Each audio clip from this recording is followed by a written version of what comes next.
welcome back to the Sober Fit Girl podcast. Live. We are at Drinks with Benefits right now, and we are next interviewing Sabrina, our amazing entrepreneur. Tell us about your amazing cafe in Aspen. There's one in Aspen that I started 13 years ago, and one right here in New York City. Oh my God, cool. I in didn't Greenwich know that. Village. Yeah, we have a tasting station upstairs. Sick. We call it Spring Café Aspen here because we wanted to keep Aspen as part of the brand. Amazing. Is my mic okay? Yeah, you're doing great. We're all doing great. But it's all organic, vegetarian, mission-driven. Everything is made in-house. The design of the restaurant is built using non-toxic materials. So the idea was really meant to be if I couldn't cook for you, I wanted to create a space that was as clean as my kitchen where everyone could eat all day. Doesn't matter if you're like a hungry mom or a hungry student or a tired kid, and go in and get food from an all-day menu that was really nourishing and Are you from healthy. Aspen? From New York City, but lived there cool. after college. Okay, so where did you go to college? NYU. Okay, and then what made you go to Aspen? I wanted to teach snowboarding after Oh my God, I'm college. a snowboarder. Really? Can you snowboard? No.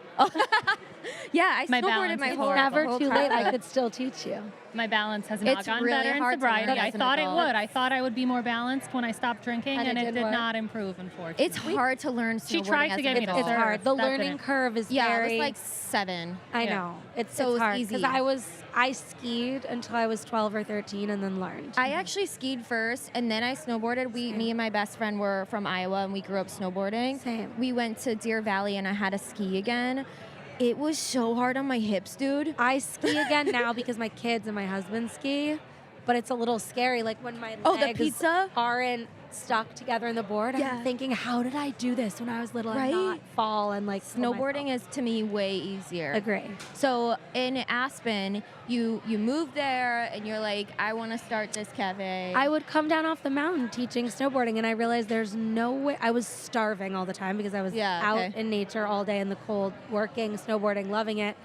But I realized there was nowhere healthy to eat, and like nowhere that I could feel. I didn't want to go for a fancy dinner, or like if it was too late for lunch, too early for dinner. But I didn't want to just pick up something like fast, casual with, poorly chosen ingredients that would make me feel kind of yucky inside.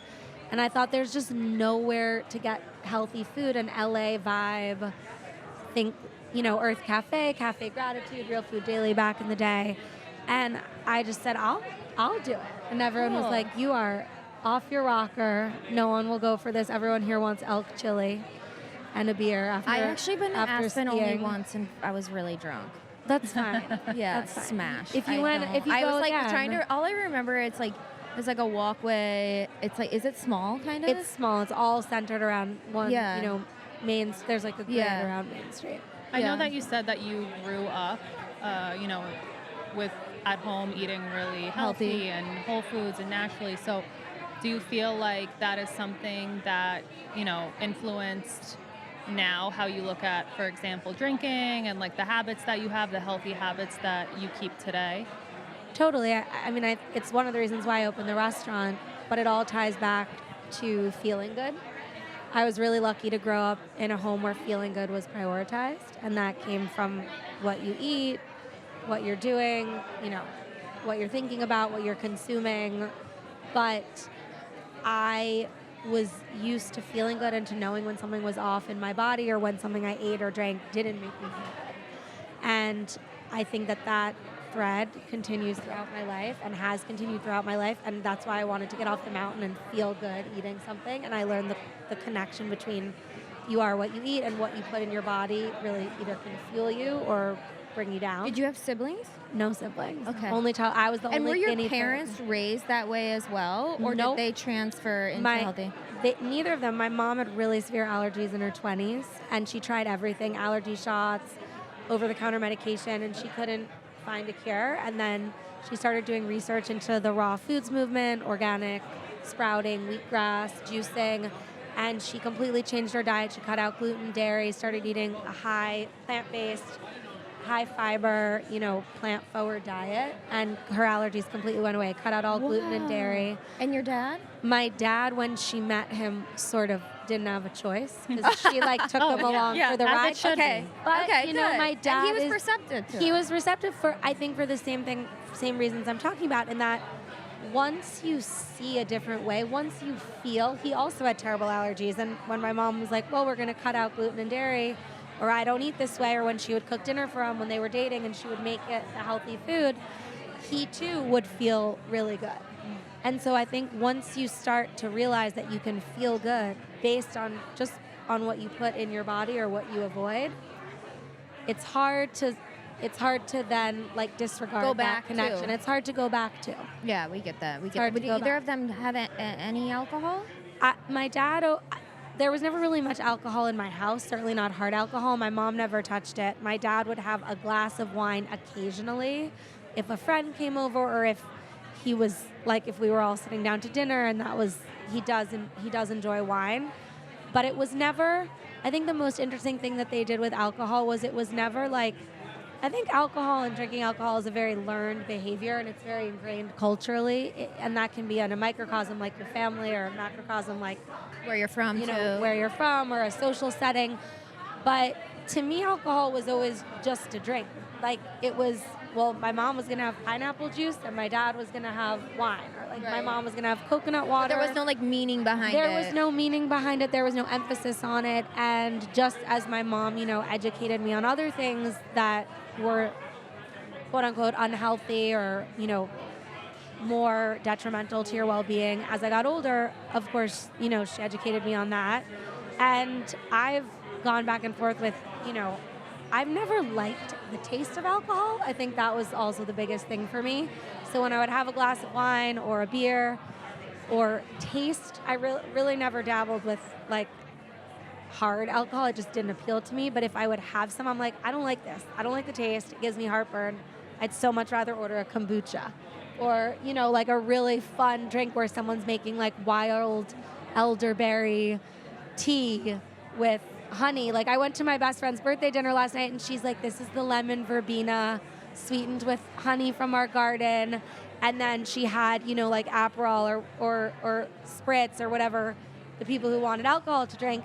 And like, to me, I like saw the lemon verbena tea, and I was like, oh my God, this is delicious. And I'm so excited. And it was amazing. And I truly don't have, like, that's what I would gravitate towards.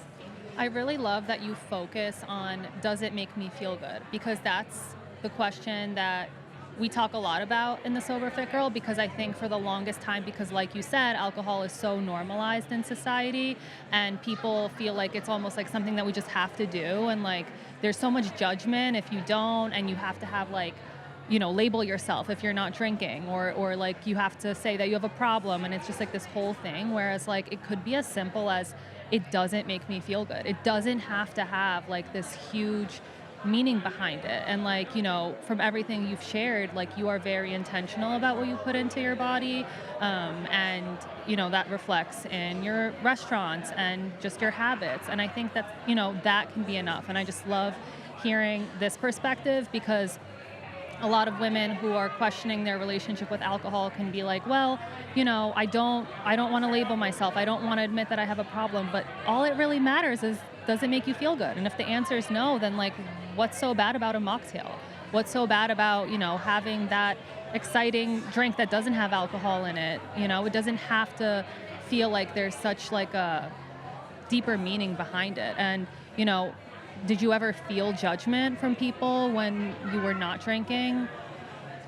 I felt judgment, but I think what's interesting is what I've learned about people judging you for consuming or not consuming alcohol is they're really not judging the choice you're making.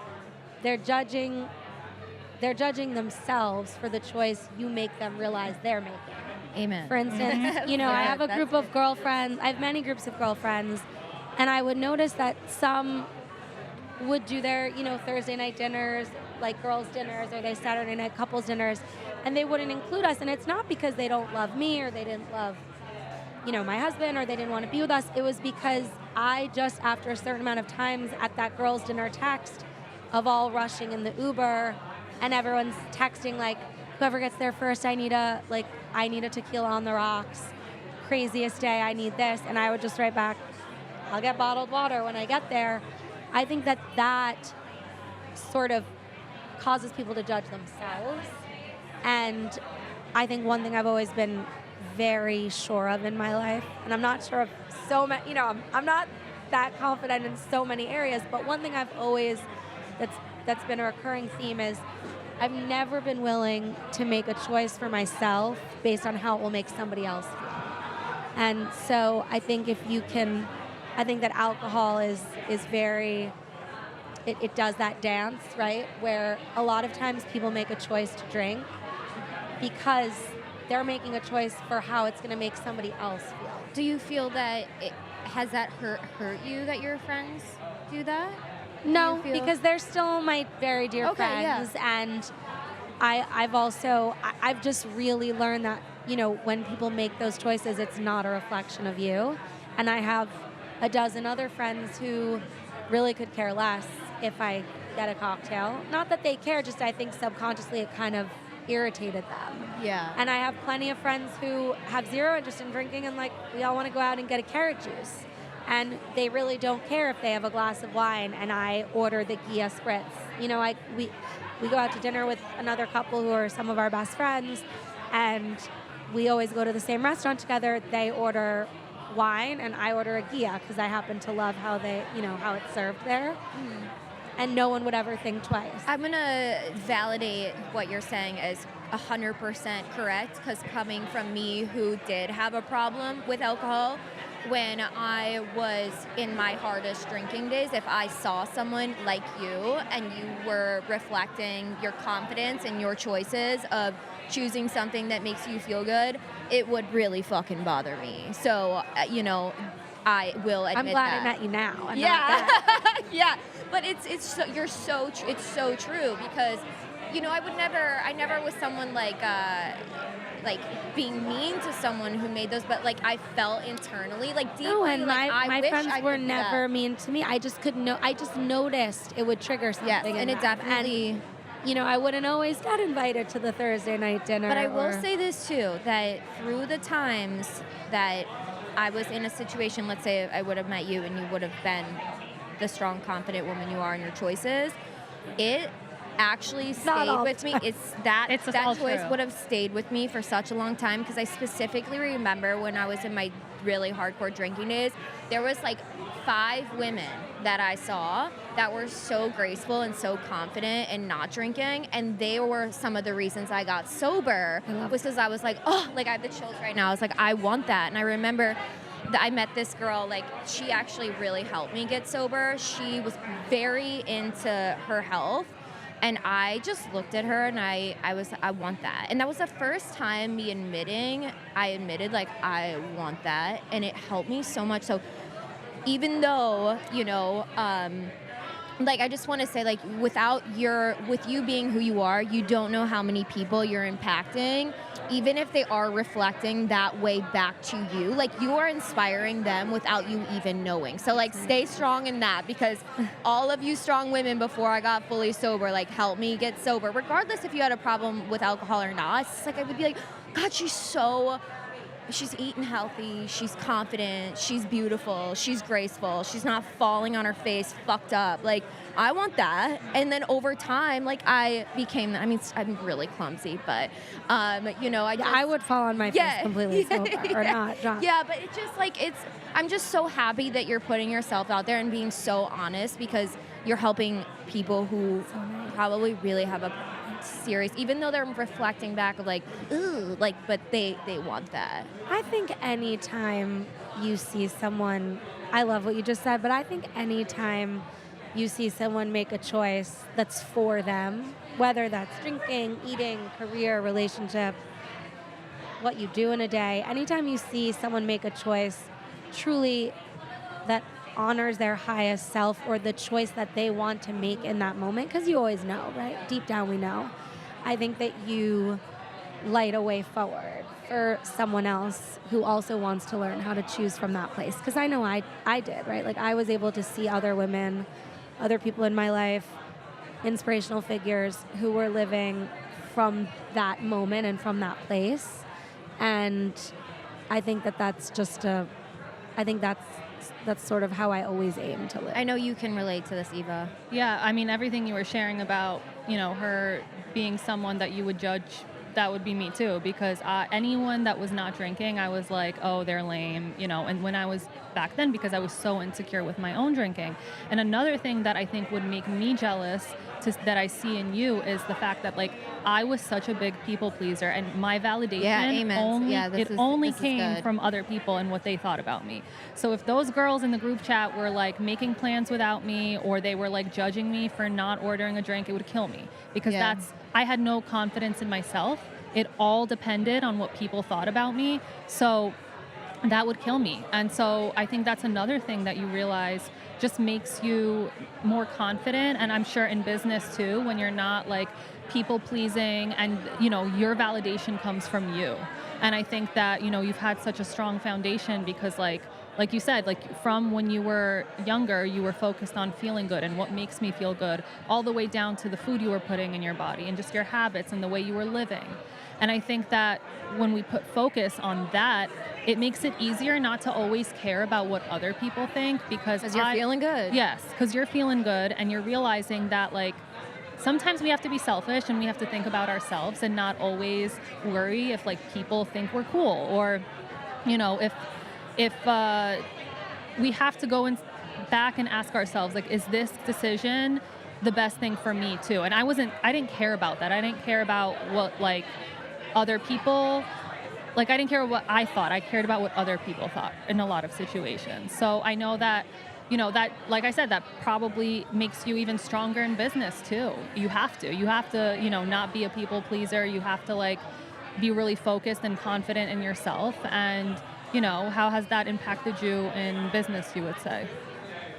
I think just being someone who wasn't afraid to take a risk on something that they wanted to start, even when everyone was saying, oh, no one in Aspen is going to eat this kind of food, or why do you want to get into the restaurant business? But I watched my mom my whole life. I mean, people thought we were batshit crazy. I mean, my mom would send me to school with thermoses of almond milk. I mean, especially back then, and too. she hadn't even strained the almonds out. So I would just like open it and it would spill everywhere, and the grains were still in the milk, and I would have the sprouted Ezekiel bread for my sandwiches.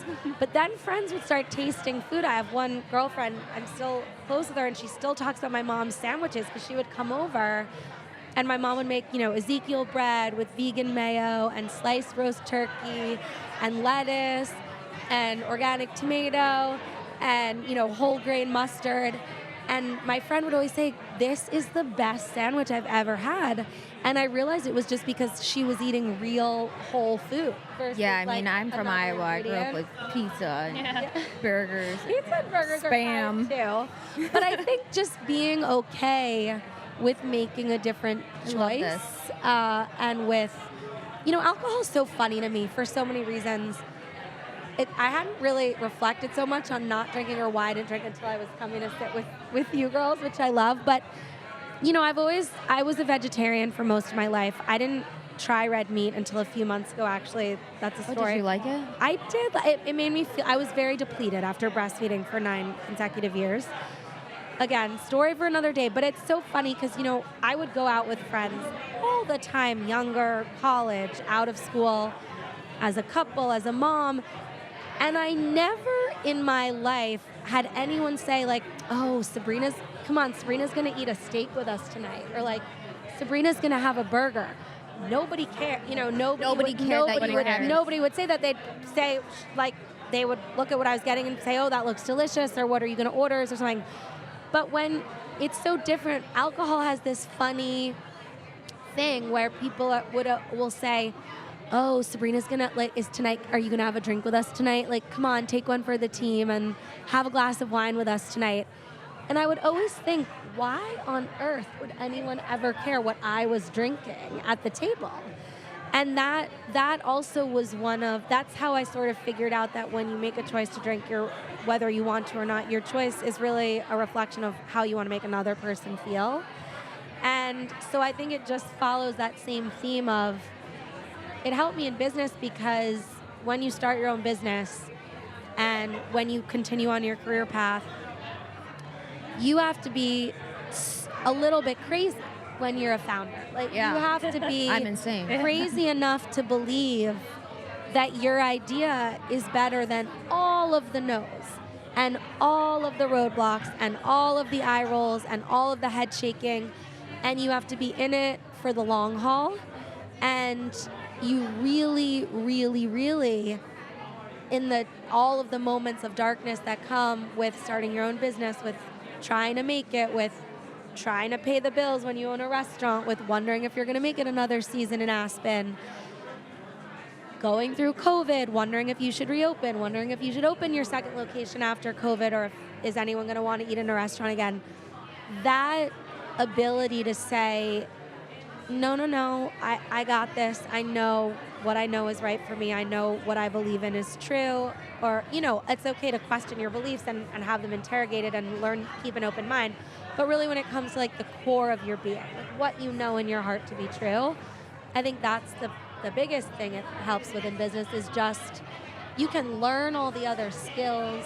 You can hire people who are better than you at many things to do what they need to do, but having that belief in yourself and in what you're starting is similar to the sort of unshakable just faith you have to have in yourself when you want to make a choice that's different from what everyone else is making. I mean, I kind of want to go back to, people with the relationship with alcohol. I'm going to be sober 6 years in January. Thank you. And, sober curious didn't really pop off until these last 3 years. And so, I kind of started my sober curious journey in 2017, right? So as time has gone on, it's gotten a lot easier for me. Do you feel as time has gone on, it's been easier for you just to be like, yeah, I don't drink? Like, do people, is the response a lot different? Well, I just think it's the same with healthy food, right? Like when I opened Spring, everyone was like, you're going to serve what?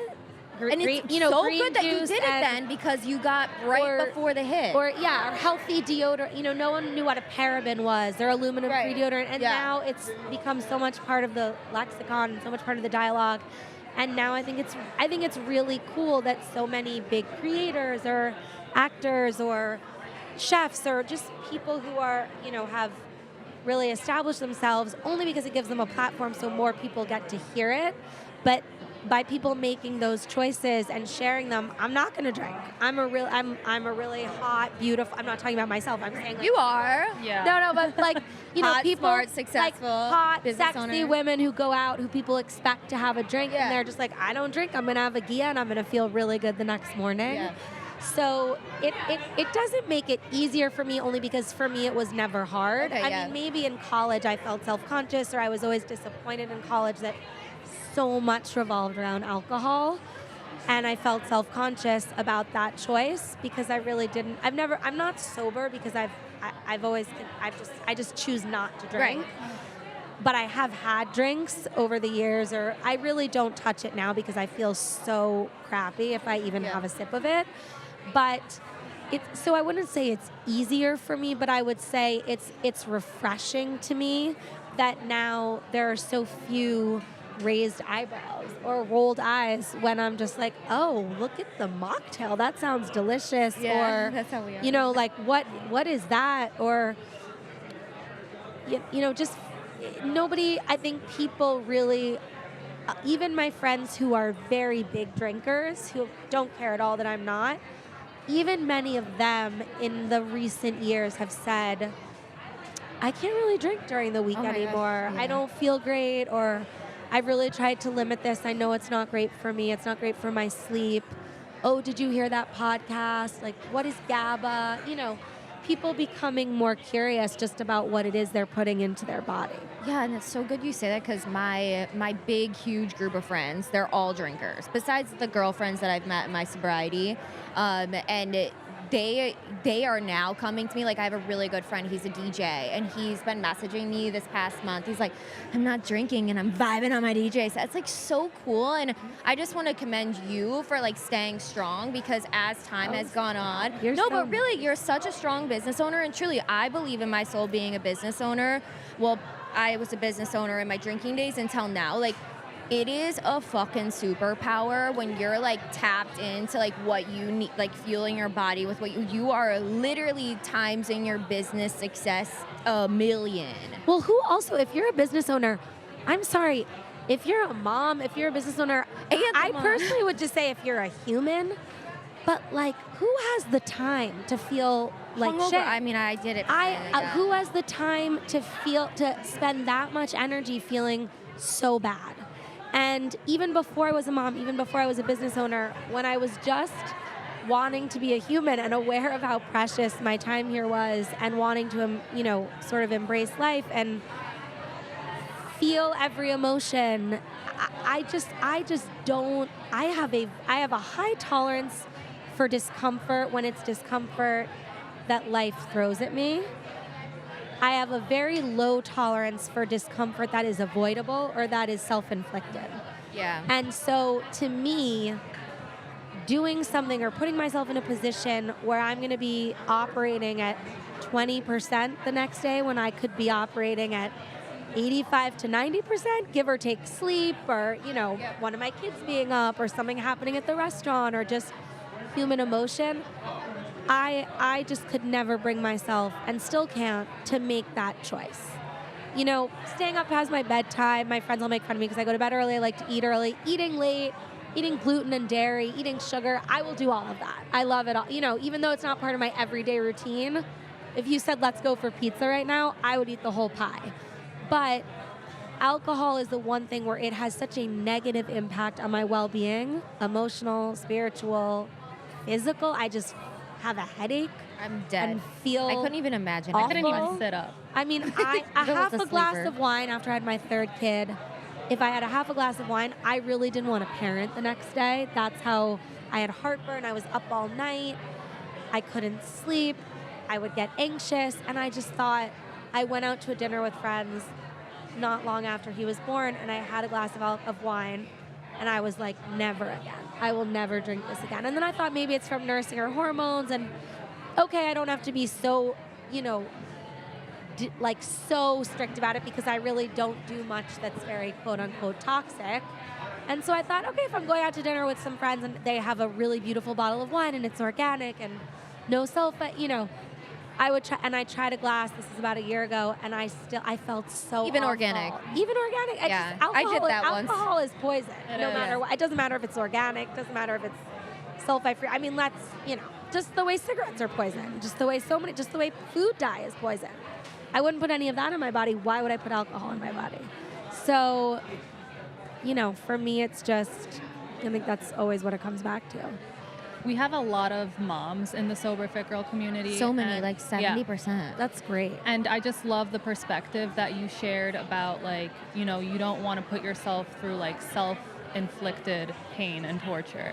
And, with mommy wine culture being so big and so many moms struggling, because the main thing that we hear is that they want to drink to escape, the problems that is in front of them, or just the idea of having to be a mom for a little bit. And that's always why they would lean on drinking. And so just hearing your perspective, it's like, okay, but why do you want to add on more stress? Because that's always what it God, is. I could and not you think of realize parenting hungover. Yeah, me neither. I'm like, Alcohol is also, alcohol is an escape, right? And so that's the point I was trying to make about discomfort is, I think tolerating discomfort is probably the greatest skill I've ever learned in life, right? Tolerating this discomfort of being human, of your emotions, of not having control over so many things in life, sitting with it, learning to be in it. But if you never learn that, if you never learn that as a child, if you never learn that in your home, if you never learn that in elementary school, if you never learn that in college, and you always use alcohol as an escape, when you get to motherhood, which is really freaking uncomfortable at times, let me tell you, you have no way to sit with that. And so just as much as I would never inflict, I have a very low tolerance for self-inflicted discomfort, meaning why would I feel shitty when I can do everything in my power to wake up feeling great? I also, it never resonated with me, this idea of wanting to sort of escape emotions, or, I remember when I was back in my dating years, people would always say, how do you go on a first date without drinking? It's so awkward. And I would say, that's what I thought, and I didn't get a second date. But that's part of it. Being awkward is part of it. Learning to sit in something that's awkward is part of it.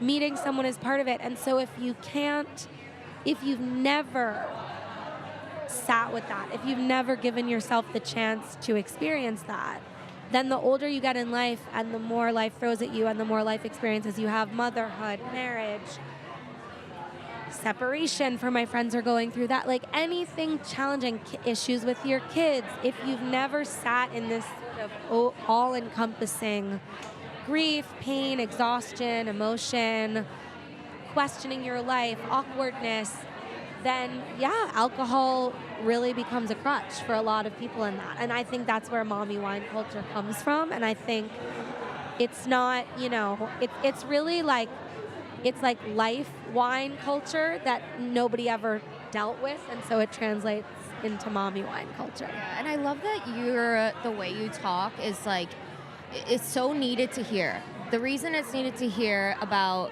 your choosing, regardless if you have a problem with alcohol or not, is so important, because I do think society is programmed to say, well, I'm gonna only stop drinking if I have a problem, or if I'm like a full-blown fucking alcoholic. By the way, most people drinking don't even know they have a problem. But Correct. anyone having 3 glasses of wine or 2 every day to get through the day, or 1 glass, that's a problem. Yes. To me, anytime you have to use a substance, you can't get through your day without a substance, whether it's alcohol or anything else, that is a problem. So there's an even bigger problem that most people don't know they even have a problem. Yes, I mean, I was the same. So I never was an everyday drinker, but on the weekends, I was the blackout party girl. But I would say to myself, well, I'm not a full-blown alcoholic. I don't drink every day. I don't have a problem. And it's just so good to hear multiple, like us 3 are all different in our perspective, our journey of alcohol.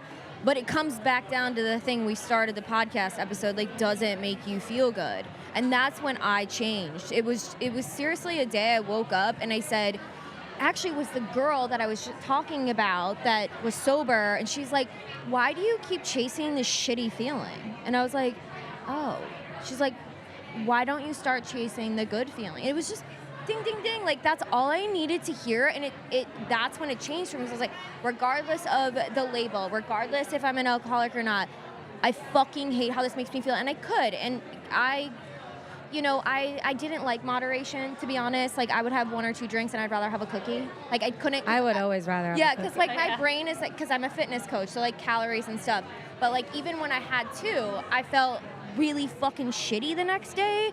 And just me making that decision of, hey, this doesn't feel good, regardless if I have 1, 2, 3, 100, like, it doesn't matter, I think is so needed to hear, because I didn't hear that when I was getting sober, and that's what made me keep drinking, because it was like, you have to say you're an alcoholic and you have to do this. And I'm so grateful that the sober curious world is exploding, because there's so many women coming forward. Like, we have clients actually who do have like 2 drinks a day, and they're like, well, they would get on a discovery call with Sober Fit Girl, and they're like, well, I'm not like a blackout drinker like you, but I'm like, you're exploring your relationship with alcohol because it's not making you feel good, and something's kind of wrong because you're questioning it. So if you're questioning it, there's probably something wrong, So no, and I think when people kind of can change their mindset around alcohol, that you don't have to have a problem. Just, I wouldn't choose to drink a Coca-Cola. If you go to someone's house and they're like, what do you want to drink? Do you want a Coca-Cola? Do you want an Aperol Spritz? Do you want a coconut water? Oh, I want a coconut water. That's what sounds really good to me. That's what tastes really good to me. Alcohol is the same thing. It's just that people need to retrain their brains to understand it as, a choice that doesn't need to carry so much with it, doing it or not. They're not doing it. You did briefly go into sober dating.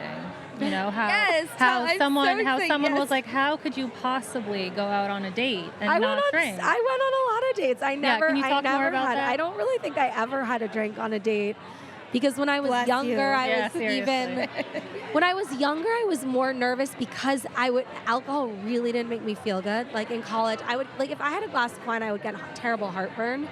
And so I'd think to myself, I don't want to get heartburn on this date, or I don't want to.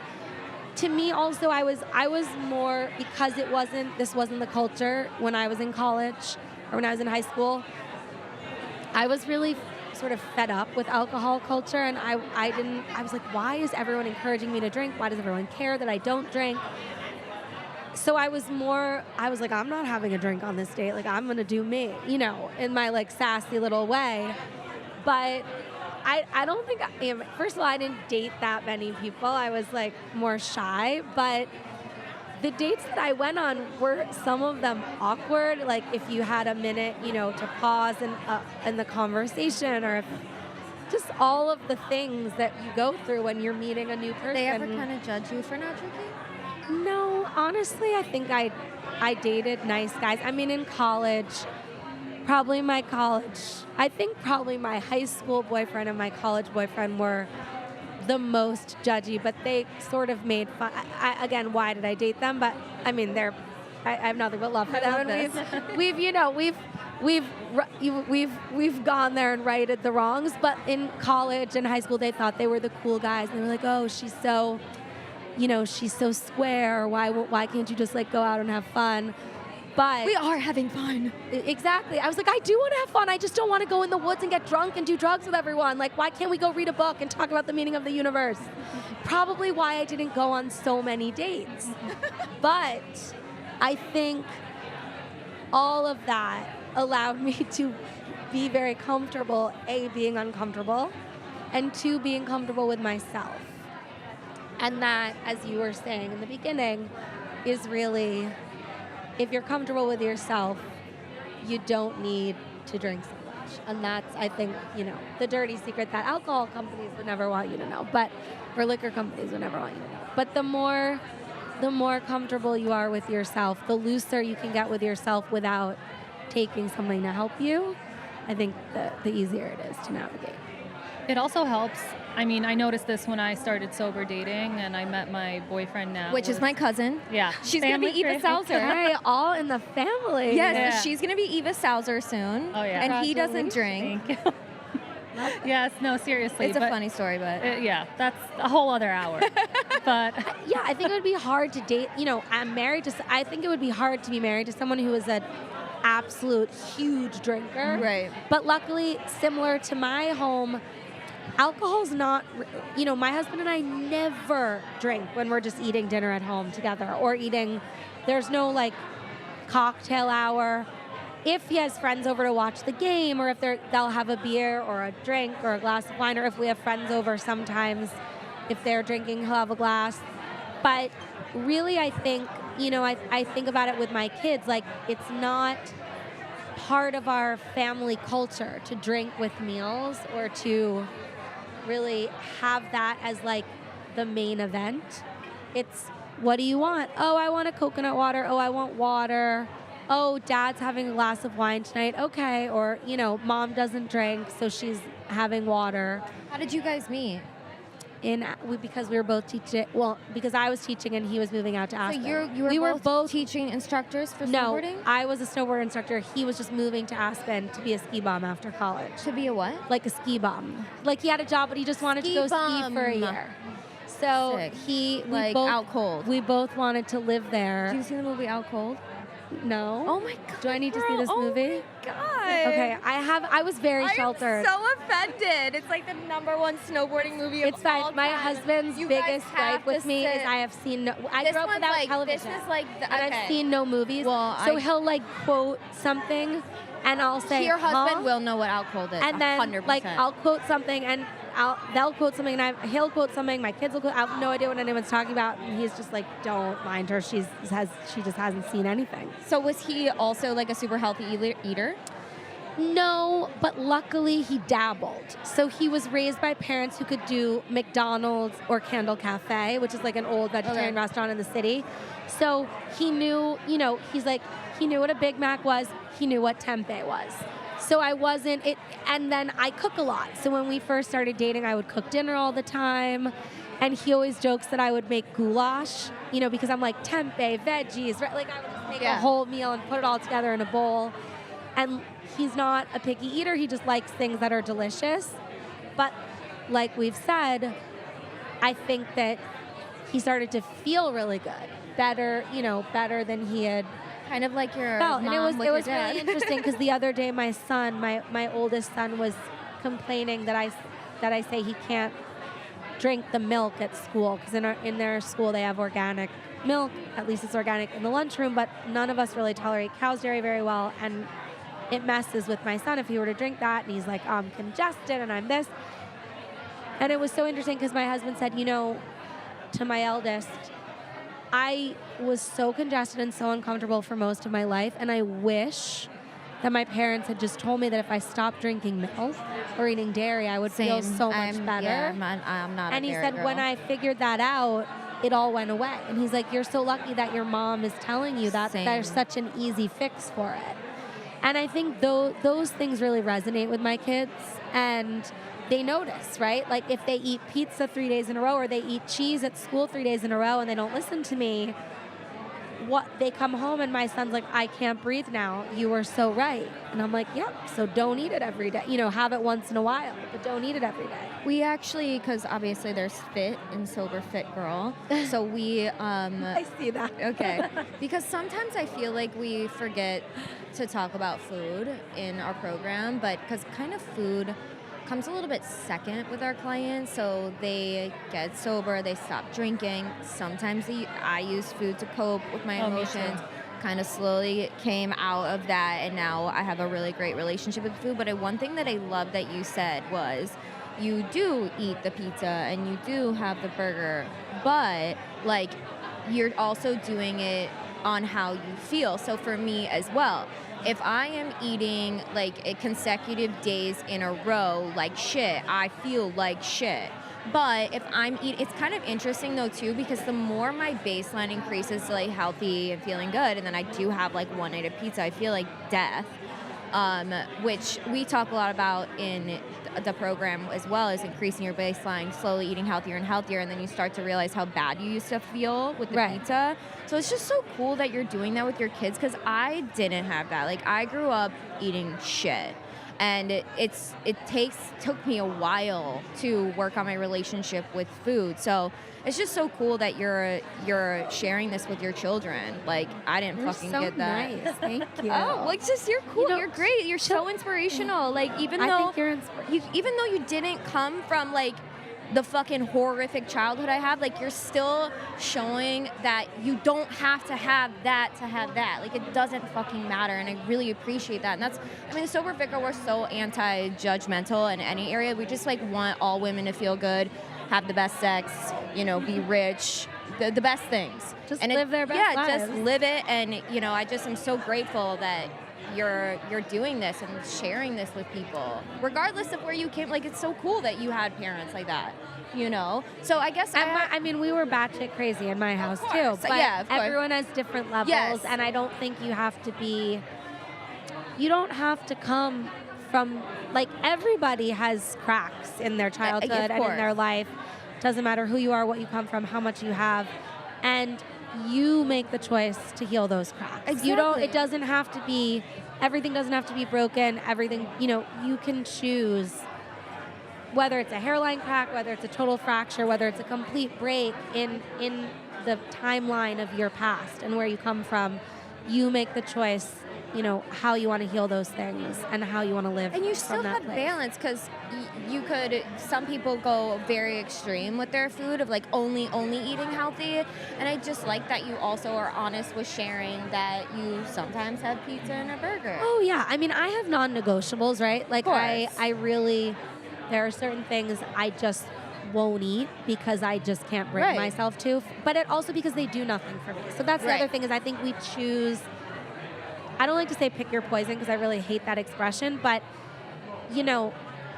a bag of Skittles is just never going to do anything for me.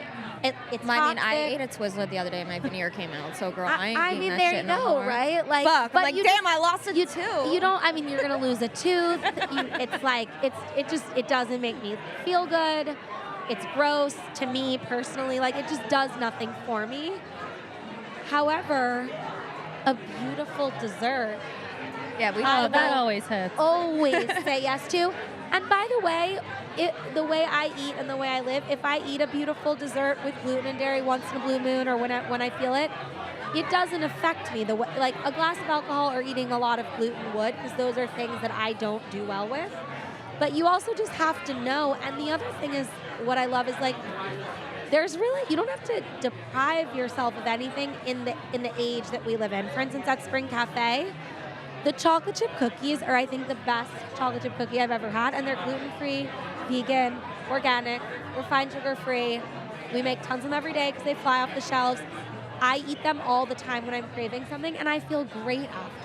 Yeah, that's actually true. I feel like a lot of, You know- we go to Bali, so we do retreats in Bali. I love Their And vegan and vegetarian dude, you food is have insane. no I have to fucking come and I have to idea. come surf. Oh my, I surf. I surf. I surf. Shut up. I'm obsessed. I surf all the time in Bali. I surf all the time here.